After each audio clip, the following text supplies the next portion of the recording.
Students, so today we have to continue with the economic importance of fungi. So today we will start with yeast. Yeast is a unicellular form of fungi. And what is the economic importance of yeast?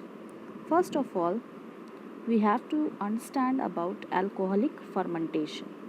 So alcoholic fermentation is a biochemical process in which the sugar such as glucose, fructose, sucrose, etc. are converted into small amounts of ATP, that is 2 molecules of ATP, as well as producing ethanol and carbon dioxide during this process. This process is performed by the yeast in the absence of oxygen. So for better understanding, I have got one pic from the internet so you can understand it very well. Sugar added with yeast minus oxygen, that is in the absence of oxygen, will convert this sugary substance into carbon dioxide, alcohol, and 2 molecules of ATP will be generated, which will be utilized as chemical energy for the growing yeast.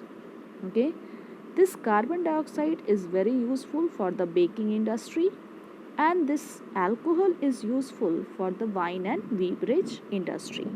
So this is how the yeast is important or economically important. In the previous class we have seen that the unicellular yeast, that is Saccharomyces cerevisiae, is the basis for the all beverage industry as well as the different types of baking industry. Then there are certain useful fungi like yeast. Yeast is used for baking and brewing industry. Antibiotic like penicillin antibiotic and cephalosporin antibiotic is produced by the fungi. Then certain drugs are also produced by the fungi.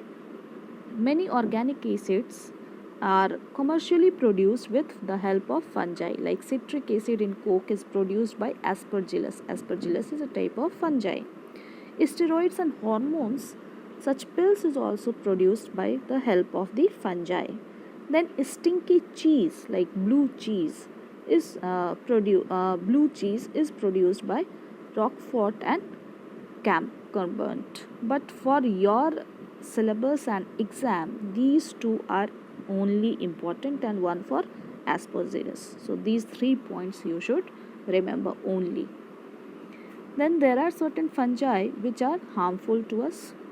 So the fungi which will cause, there are few fungi which will cause the food spoilage. Certain fungi will cause the plant diseases.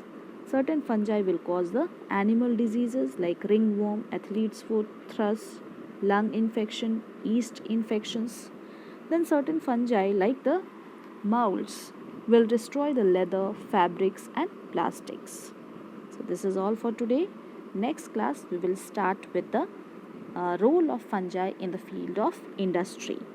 Okay, because already antibiotic we have studied in the bacteria chapter. Thank you everyone.